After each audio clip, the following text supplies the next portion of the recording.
Hello, my dear audience. I'm Peter Reznik, and welcome to the Dr. Peter Reznik's Toolbox. This is my third show on PRN, and already I feel that I have this great, inquisitive, open-minded, wonderful crowd of listeners, thousands upon thousands. And here goes Peter Reznik being delusional. No, I'm just creating my reality. First in the mind, and then it is manifested in the physical world. If not today, tomorrow. My job is to plant the seeds, to create a clear vision of what I want, and then do my best at doing what I do, and let go of the outcome. That's what they teach about the art of manifestation. And in truth, I have seen it work again and again. By the way, manifesting misery works as successfully. It's only a question what you choose to focus your mind on over and over. I want to remind you that we can communicate actually. You can call me even today during this show if you have some comments or questions. And if I cannot answer the questions or comments or respond to comments today, I will do it next Tuesday. And the number is 888-874-4888. Again, 888-874-4888. Also, remember I asked you last week to send me an email, and I would send you a list of 35 different subjects I could talk about. So you would choose the topics that you want to hear. Here are what the topics are, short few examples of what is on the list. Staying healthy in a stressful world, face reading for successful relationships, the healing power of imagination, understanding and engaging your night dreams, healing and prevention of cancer, overcoming addictive thoughts, feelings, and behaviors. These are just but a few. Unfortunately, only 12 people responded. Thank you to those who did.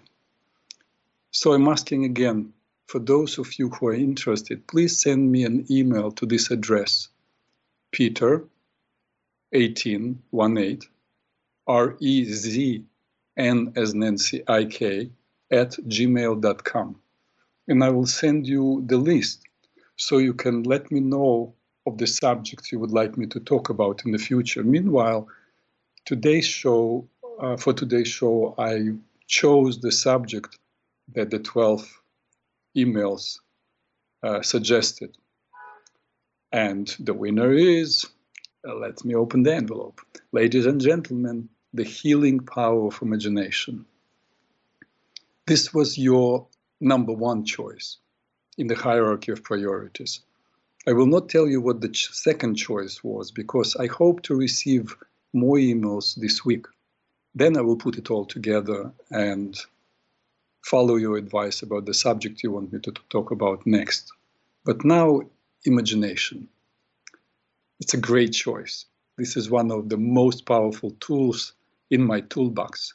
One of them, but not the only one. That's me trying to be a showman to entice you to stay with me.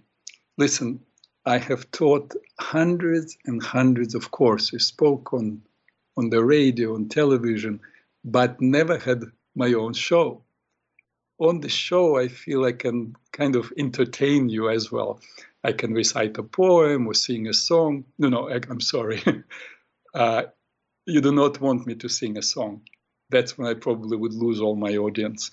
When my children were little, I actually wanted to sing them a Russian lullaby, Spят усталые игрушки. I had to take 5 lessons to learn how to sing that song properly. I also took 2 voice lessons to learn how to sing Happy Birthday to You. So I will never do this to you, my dear audience. I will never sing to you. Oh, I don't want to forget a couple of words regarding the COVID pandemic.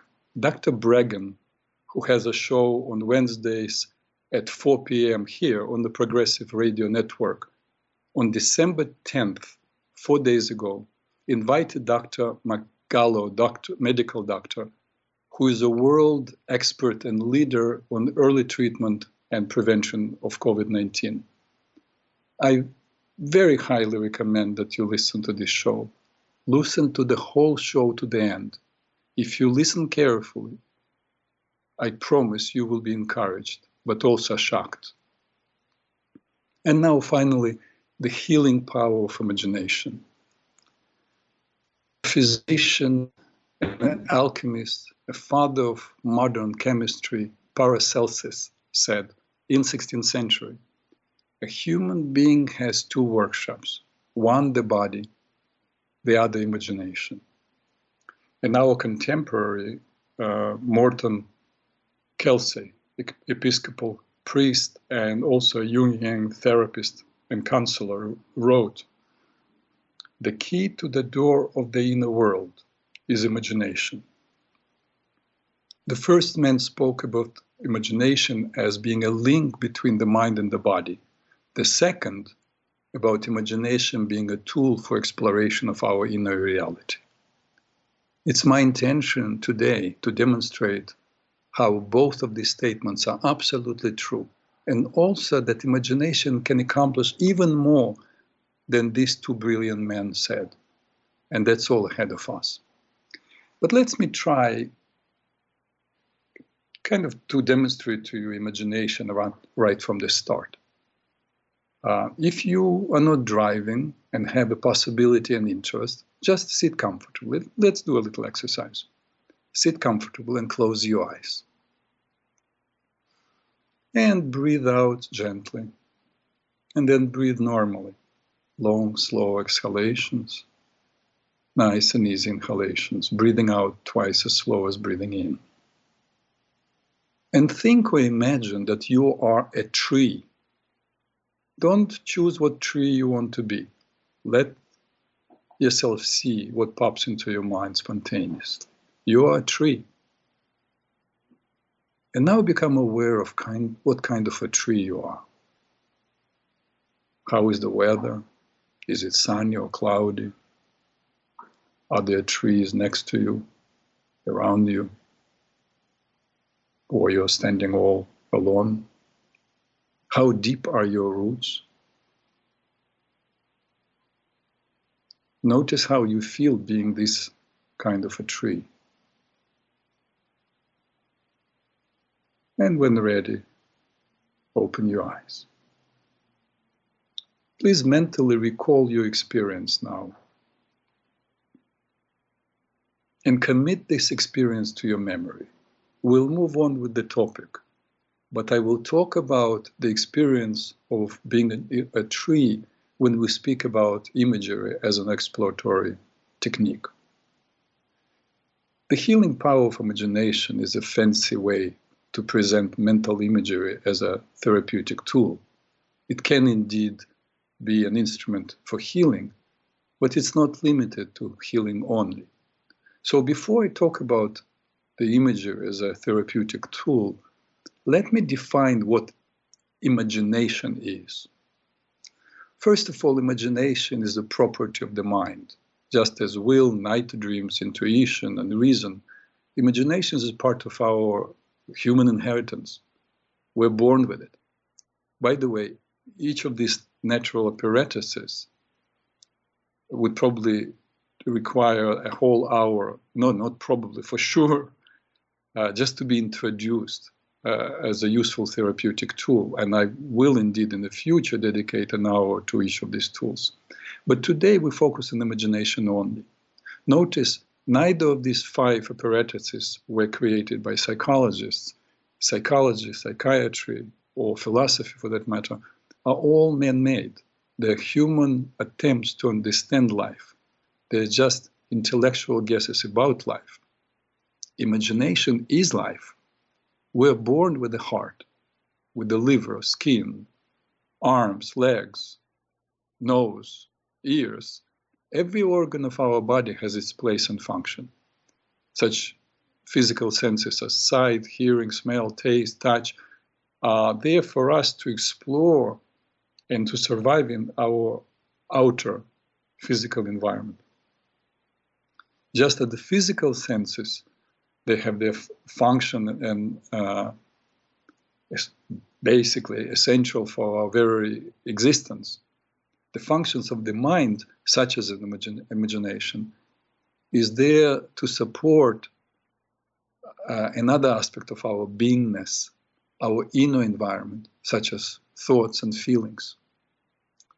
So the second aspect of imagination is that it is a universal language of all human species. Think about an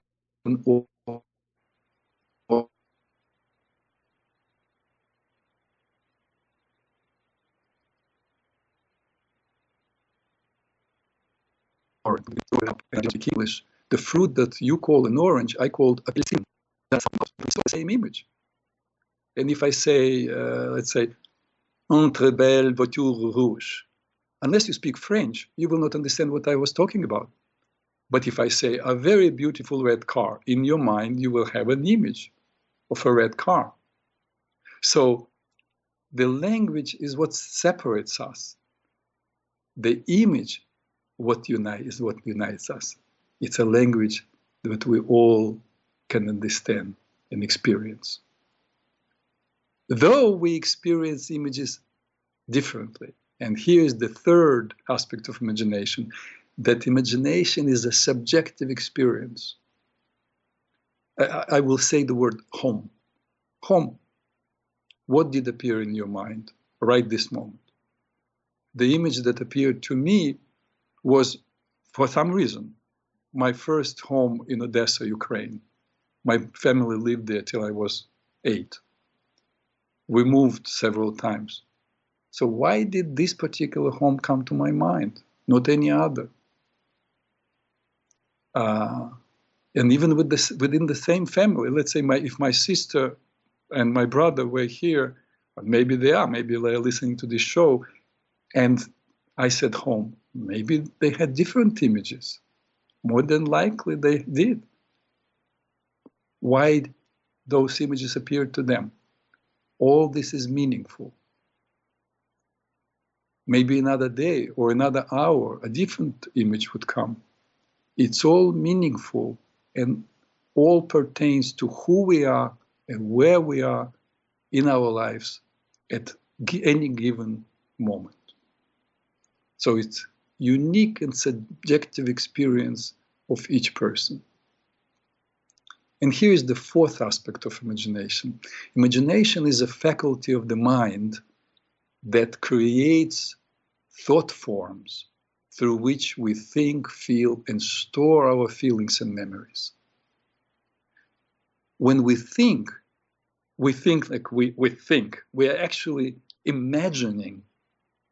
Yes, we think and feel in images only. If you think, I want to call my friend, for a fraction of a second, you imagine the telephone and your friend. If you had no image or awareness of the telephone, you could not think, I want to telephone my friend, to call my friend. If I tell you, please connect with being happy or sad, you cannot jump into being happy. Boom, you're happy. Oh, being sad. Boom, you're sad. You have to think a happy thought. You have to think of some event when you experience good feelings or sad feelings. And once the images begin to pour into your consciousness, flood your consciousness, then you begin to feel. In turn, our thoughts and emotions are intricately connected and continuously affecting our physical functions. And this is the fifth aspect of what imagination is. Imagination is a link that connects our thoughts, our feelings, and our bodies. When you think, for example, mother, you do not think M-O-T-H-E-R, you see a person. And if you have a great relationship with your mother, or let's say you haven't seen your mother for a while and suddenly, I said mother, of course you will think of your mother. And if, again, you have a very good relationship with your mother and suddenly that image comes to your mind, you have positive feelings, and the body relaxes, and your blood is flooded with a hormone called interleukin, which may serve to strengthen your immune system. And if you have a problematic relationship with your mother, the image will arouse negative feelings, and with them a weakening of your immune system. When we evoke images, we evoke feelings. And when we change our feelings, we change our physiology. So they're all connected. Our images, our feelings, our bodies.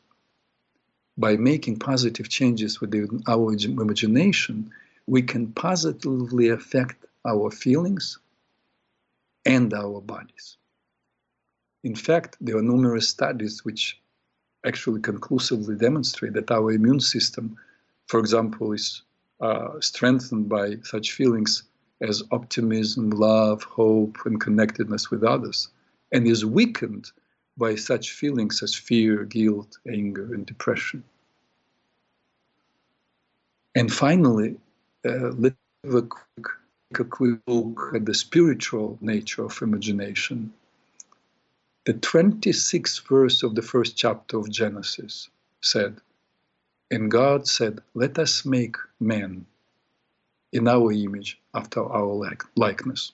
We are created in God's image through God's will and imagination.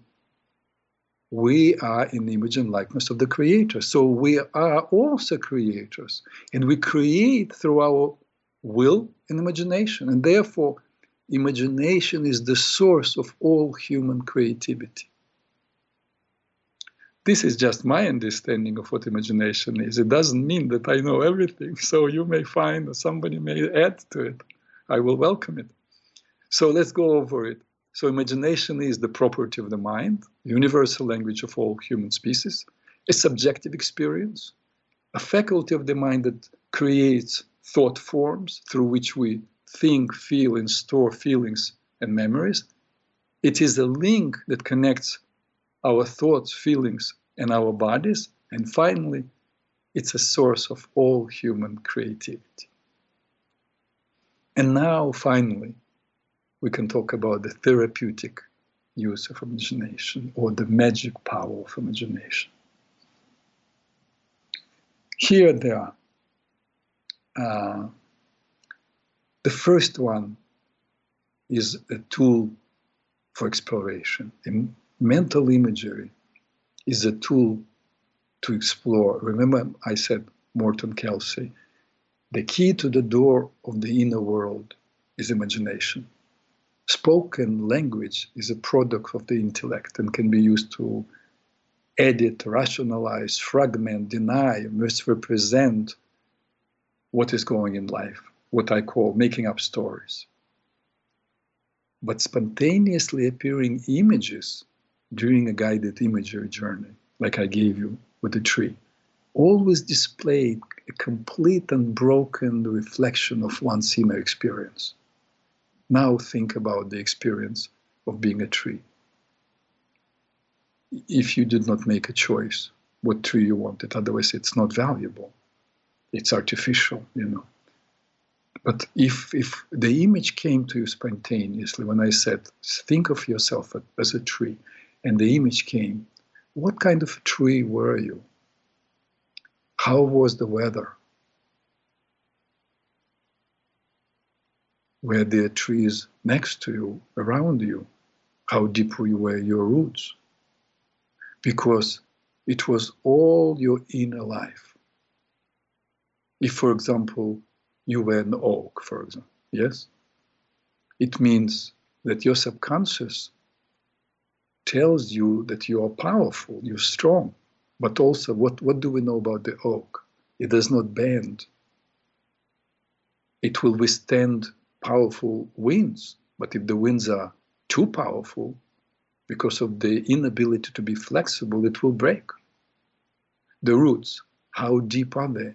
It's your connection with your family, perhaps with your spiritual tradition. The same if you stand alone or you are next to other trees, it's your connection with people and more. whatever the oak symbolizes to you. And maybe you were a fruit tree. It has a different meaning. Think what being a fruit tree, what kind of a fruit you bear, tells you about you. You know, I spoke recently about with a young woman who is raising 2 children practically on her own. She told me during the session that she felt good about how she was handling everything. She felt strong. She felt, centered. Very, very optimistic person, very brave young lady. So, but when everything is too good, you begin to wonder. So I decided to give her this tree exercise. So she first experienced herself as an oak tree, and then she felt she was also a willow tree. The image would shift from the oak tree to the willow tree. None of them she wished. It just was happening in her mind. In fact, she felt that something was wrong with her image because the image was shifting.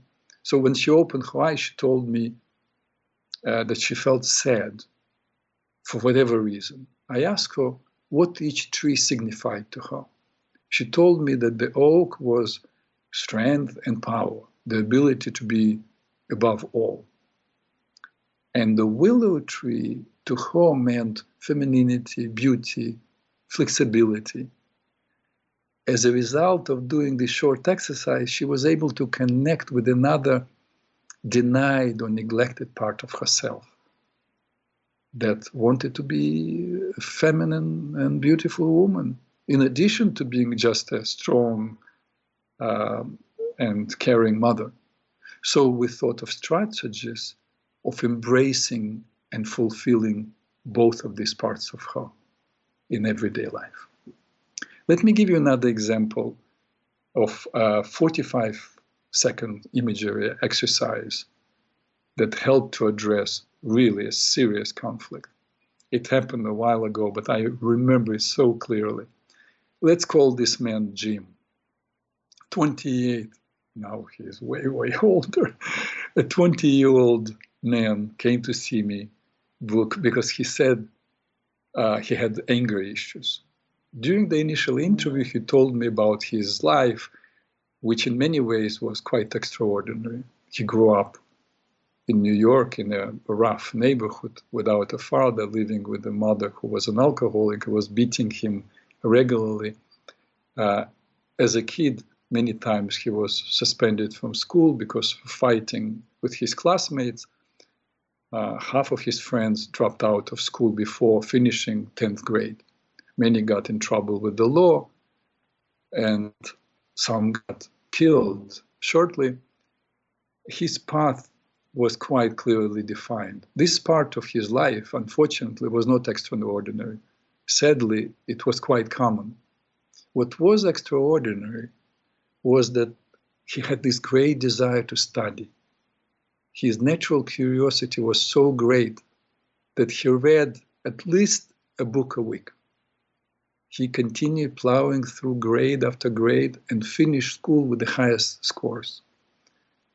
While still hanging out with his friends, many of whom were involved with drugs, he managed to enroll in a community college, graduated with honor, and in 2 more years received his MBA, right? Business in Master's Administration, right? Master's in Business Administration. During his college years, while pursuing his master's degree, and after finishing his studies, Jim attempted to start a number of businesses. And each business had almost instant success. Yet, as soon as he was about to be successful, he would do something to sabotage his success. He would get drunk and should not show up for a meeting, or start a fight with a vendor, or insult a prospective buyer.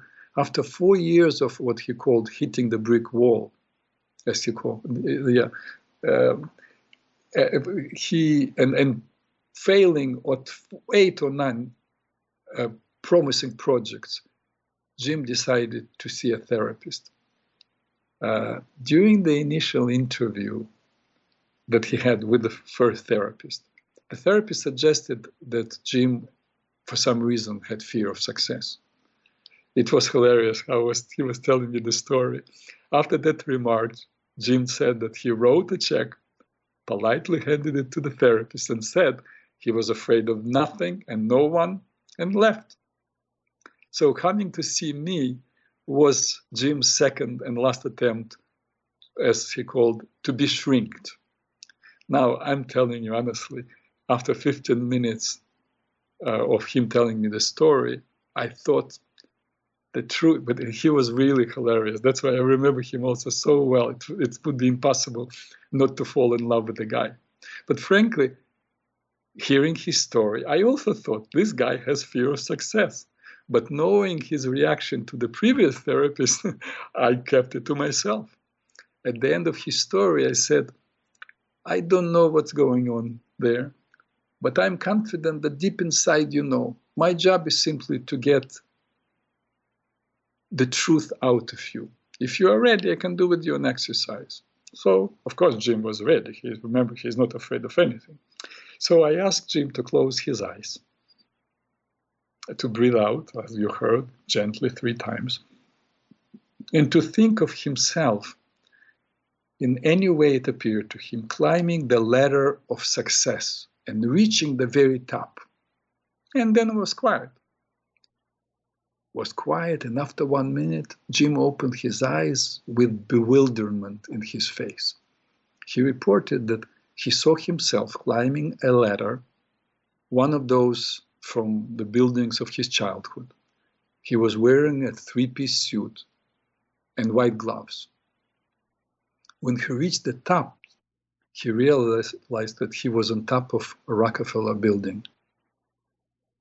Suddenly, his older brother, who was, by the way, shot dead at the age of 22, and his childhood friend, who was still serving a 7-year prison sentence, were standing before him. They looked at his white gloves, and his brother said to him, "Kissing white asses." Then they both turned around and walked away. By the way, Jim was black, a black man. I'm telling you this story, I'm getting goosebumps. What happened? Did I tell him anything? No, Jim did his own interpretation. He understood that he didn't really have fear of success. He had fear of consequences that will come with success. He had deep-seated fear that if he succeeded, it would be like turning away from those he loved. It was so important that the insight came from him in response to the images that came to him from within, not from someone else. With my encouragement, then, Jim went back into the image and told his friend and his brother that he loved them, but that he worked very hard at making a better life for himself. And it was time for him to move on. This is a real story. By the way, again, happened a long time ago. I went several times, and he insisted, 3 dinners at one of his restaurants, then at another. He had a whole chain of them. He's very successful, and now it's almost 15 years later, we're still in touch. He sends me a card once in a while. So I want you to notice something. Jim's story is not only an example of the use of imagery as an exploratory tool, but also as a technique of making a correction within a discovered conflict, where I sent him back to make a correction. Now, do you want another exercise? I'm excited to take you through another exercise, and it's a short exercise, okay? Those of you who want, you can close your eyes, sit comfortably. You already know the drill. Breathe out slowly, not in, slowly. When you breathe out, you stimulate parasympathetic nervous system that begins to relax you. So you breathe out slowly, breathe in normally. Breathing out twice as slow as breathing in. And now think or imagine you are walking down a path alone. Suddenly somebody taps you on the shoulder from behind. You turn around. What do you see? What do you feel? What do you do? You can open your eyes. Some people for whom the world is a friendly place will report of encountering a friend or relative, while others who are fearful or for whom the world is a place of danger will report being attacked by a stranger, a monster, or simply having some unexpected negative event. Then a correction is to be made, of course. Then you close your eyes again, go back to the situation, into the disturbing experience, and using your will and imagination, find a way to be victorious, knowing that everything is possible in the world of imagination. And then breathe out one time and open your eyes. Excuse me, I will have a sip of my tea. By making a correction, if needed, you change the inner template, the inner vision of yourself, inner program, that will later unfold as a new experience in your waking life. Now, the second way of using imagination or mental imagery as a therapeutic tool is a way of identifying and, if necessary, changing a belief system. Imagination allows us to discover underlying belief systems which govern our choices in life. The feelings and behavior within the experience of being in the imagery journey are reflective of beliefs we hold about ourselves in the world. Please do not confuse beliefs with wishful thinking. I spoke to one woman who reported of being in many abusive relationships in which she was used, manipulated, abandoned. And when I introduced to her the idea of the possibility that there is some kind of dysfunctional belief about relationships that she holds, she protested and said, I believe that we are all equal, that I deserve respect, I deserve love, and so on. But that's what she wished. What she read maybe in psychology books. There are three ways really to know what our beliefs deep inside are. One is by looking at our lives. They are manifestation of our beliefs. There are two other ways. And one is our night dreams, and the other one is through these spontaneous images. Beliefs underlying and motivating one's behavior are not as discernible as our behavior itself, let's say overeating, smoking, fighting. A belief is not a logical concept which can be rationally figured out. It's an unconscious template, as I said. We can also say that it's an unconscious program that tells us most of the time how to act, how to think.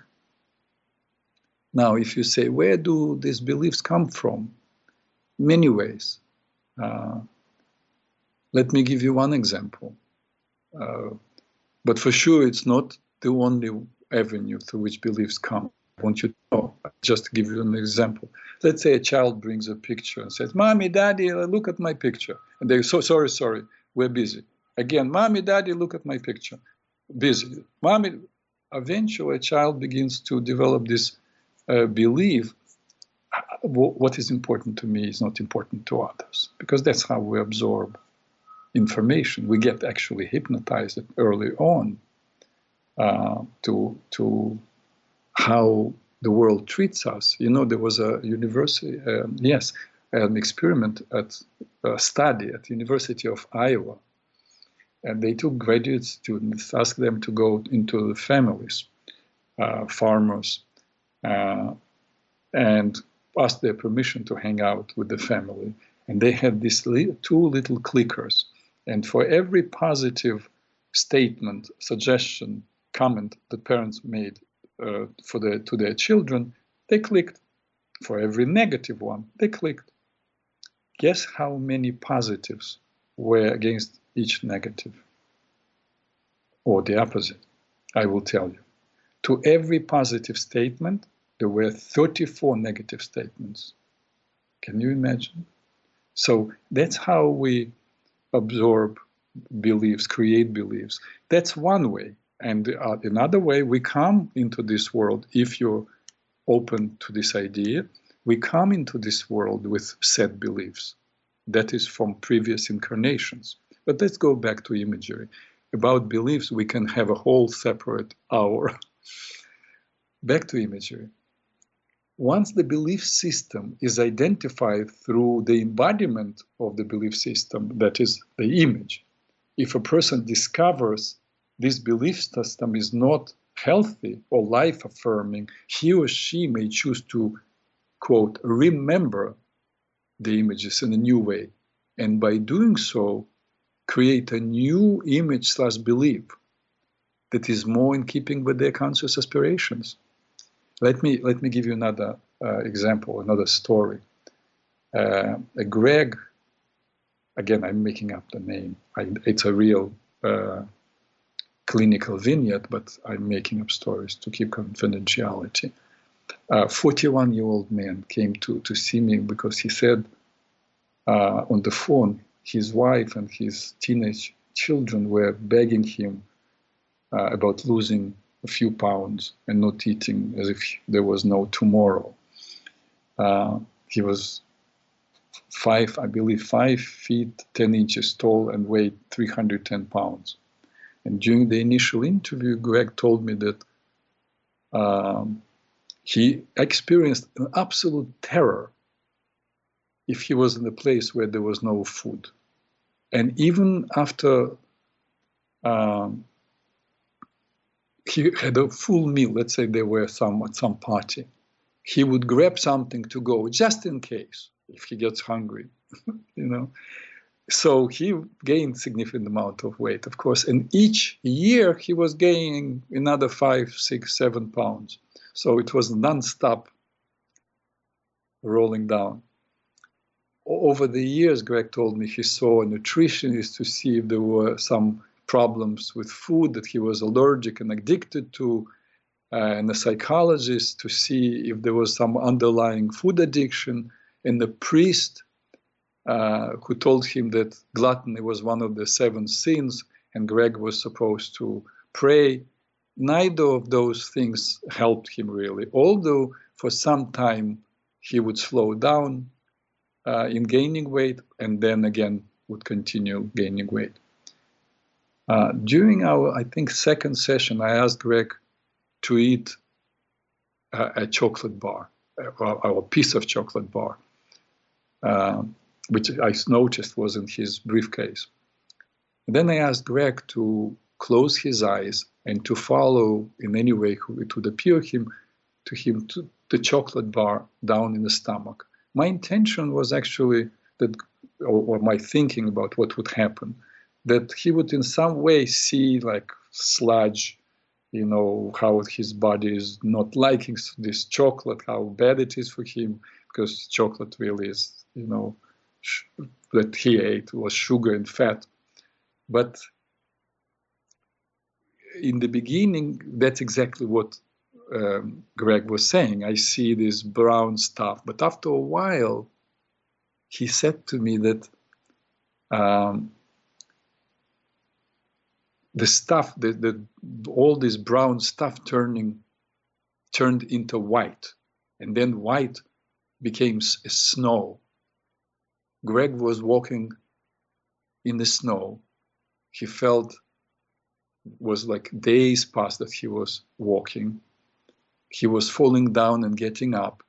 When thirsty, he would fill his mouth with snow, but there was no food. He was starving, and one thought would not leave him, that he should have counted better. He should have taken more food. He didn't calculate right. Then the imagery became blurry, and Greg reported feeling very sad, and then he opened his eyes. Now, was Greg's vision a symbolic representation of the belief there might be not enough food, or it was an experience from a past life? We don't know. Either way, the images that Greg experienced were about not enough, which were clearly explaining his constant need to have food around him and to eat just in case. Past life or not, we had to make this life work. And after discussing the imagery experience with Greg, I asked him to close his eyes and go back into the image. He was encouraged to do what was necessary to do to affirm life, to affirm health and security. Greg found himself back in the snow, but this time, after wandering in the snow for a while, he ran into a group of travelers with sleds and dogs. Now, what was it? Was it his fantasy? It was spontaneous, positive visualization, because he had the intention to assert life. These people shared food with him and gave him a lift to a village, and there he found his wife and his children. I worked with Greg for another 7 sessions, changing his eating habits and letting go of the weight of the past hurts and guilts, and creating a new image of himself as a man who was in control and respectful of his body. As Greg told me, it was so easy for him after that to lose weight. We actually almost stopped. The last sessions we just spoke about life, other challenges that he had. But in 1 year, he became 190 pounds, which means what? He lost 120 pounds of weight. I attribute Greg's success to the change within the image/belief from I may not survive, there is not enough food, to I am not alone. If I need, I can have help, I can have food, I have friends, everything is available. Now the third, I'm watching time, we have to speed up a little because I have so many things to share with you. A third way of using imagery as a therapeutic tool is to remember, a chance to remember the past in a new way. It's another clinical vignette I want to share with you. I worked with a woman who suffered from insomnia for many, many years. And she told me that as an adult, she went through psychoanalysis and relieved her conflicts and spoke about them, connected with her inner life, connected with her parents, forgave her parents, worked on everything, but was not able still to sleep. And she told me that she stopped sleeping because when she was 11 years old, her grandfather would come at night and would touch her. No, I think from the age of 7 to 11, she experienced it. And she was so ashamed. She came from a culture where older people are very respected, and she could not say anything to him. She was very embarrassed. And then when she was 11, he died, thankfully. But she never recovered from it. So she was always vigilant, always would fall asleep and then wake up and not be able to fall asleep again. So I asked her to go back into the experience. You see what happened when she worked in all these experiences with psychotherapy? She discussed intellectually all the issues. She verbalized it. Therapists were nice and empathetic. The problem was each time she would go through the experience, she would just re-trigger the pain that she experienced. Nothing changed. But what I asked her to do was to go back to the experience, to feel the pain, but to go back to the first experience she had where he touched her, and to feel the pain, feel the anguish, and then to imagine herself screaming and running to her parents and confronting her grandfather. And then she opened her eyes and she started sleeping. Let me explain to you what happened. Actually, I delivered a presentation at a conference, psychology conference, and one time during this presentation, a gentleman got up and said, aren't you denying the reality of the experience? Aren't you kind of making her live alternative reality? And I said, no, she did not forget the historical event. What she did was changing her emotional memory from I am a victim and I'm unsafe to I can stand up for myself. I can relax now. That was an example of how to correct an image or painful experience of the past. Now, the fourth way of using mental imagery is simply to deal with the symptom. How to remove the symptom. And I'm not talking about just mental symptom, but even physical symptom. Just for a moment, imagine yourself turning around the corner. And you see that the bus that you need to take is about to leave. You are 15 yards away. In an instant, you run to the bus before the doors close. What did just happen if you indeed ran to the bus? At no point did you say to yourself, to your brain, produce more norepinephrine. To your liver, I want you to pour fats and sugars into my bloodstream to provide more energy to my muscles. To your glands, I want you to perspire, produce more perspiration to cool down my body. And yet, that is precisely what happened when you suddenly needed to run. To produce all those changes, you did not need to know physiology or neurophysiology. You need only two things: the impulse of will, the will to be on the bus, and the image, being able to see that the bus is within the distance you can cover.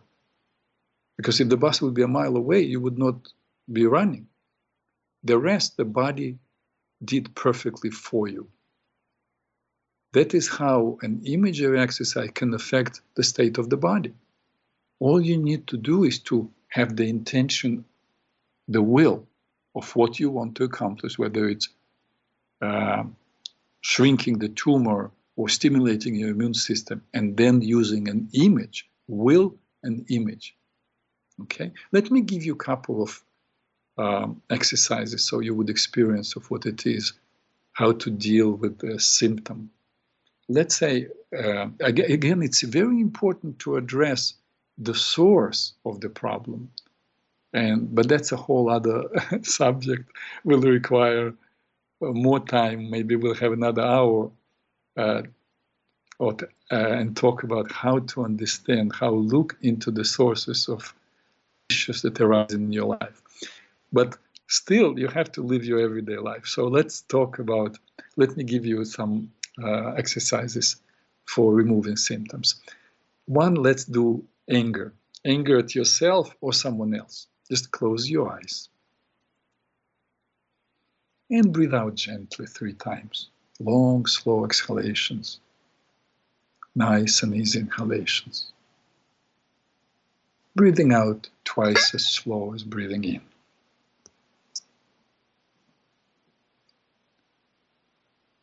And now, feel the anger.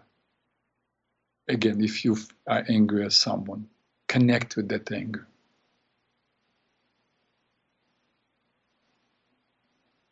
Remember, anger is not only an emotion, it's a physical event in the body. So become aware of where in the body you feel that anger.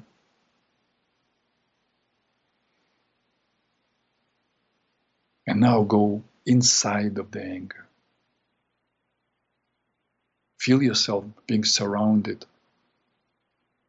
by the anger.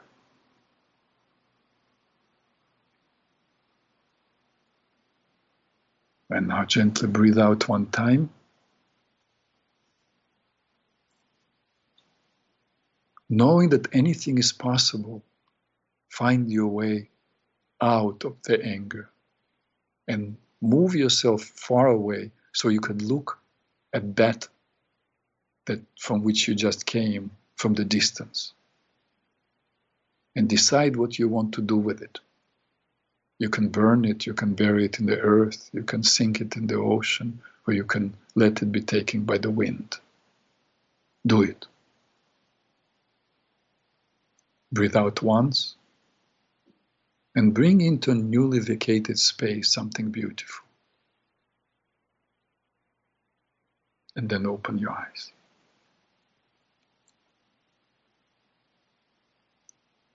After having done this mental exercise, you go to the bathroom and wash your hands and your face with cold water, as cold as you can take it. Breathe slowly and deeply while washing your face. Let's do another exercise. That's an exercise for anxiety. Close your eyes and think or imagine yourself being in a desert. You are wearing a backpack, carrying a backpack on your back. And become aware of a sandstorm of anxiety, sandstorm coming your way, moving with great power. Quickly take off the backpack and put up the tent. You know, the sticks that you need to put in to hold the tent. Drive them very deeply. Think that you have very deep sticks. And quickly, as the sandstorm getting closer, go inside of the tent and zip it up. And now hear and feel the sandstorm slam into your tent. Feel the anxiety and feel the tent trembling under the power of the sandstorm. Sit in it, sit inside, till you hear that the sandstorm passed. And when it does, notice how you feel. Then come out of the tent, look up at the sun and the sky. Then breathe out one time and open your eyes.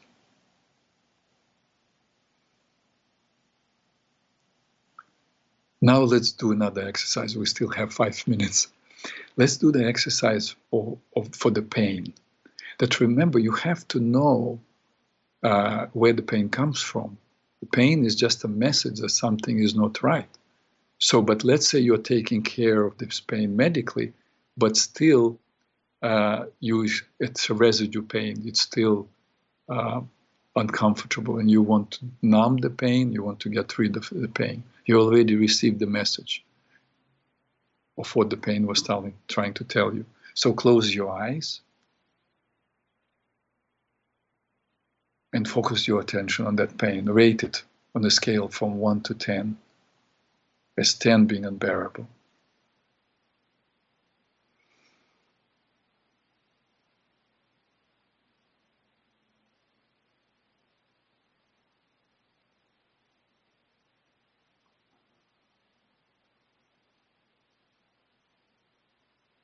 Now feel the pain, feel the full strength of pain.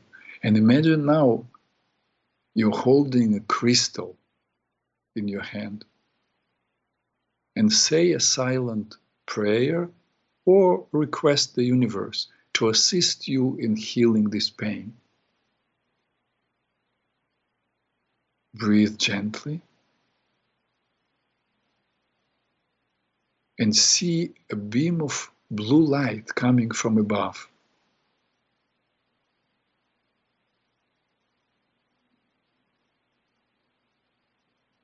and the blue light touches the crystal. And now it comes out of the crystal and into the area of the discomfort. See now this blueness filling the area where there was discomfort. Everything becomes blue.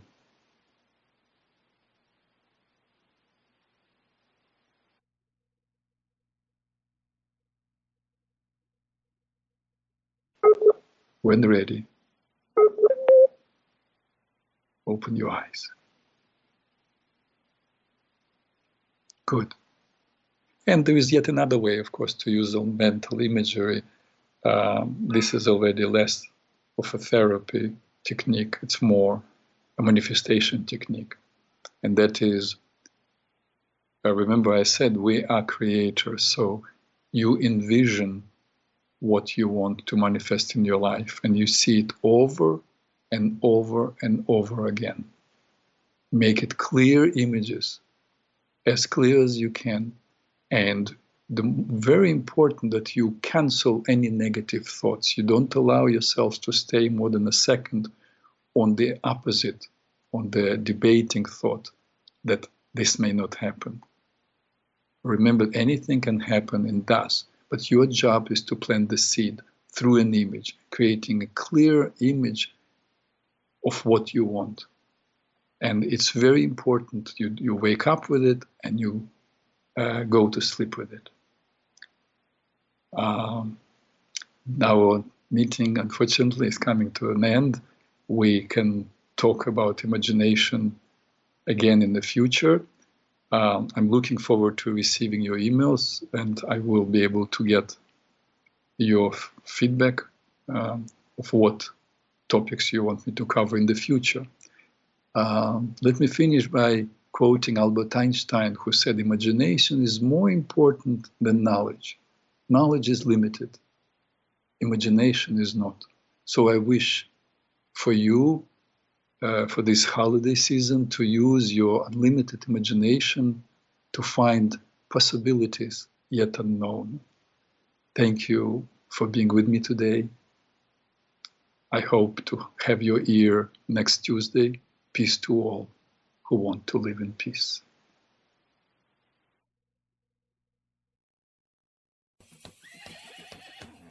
Adelante, get up to the beat, adelante.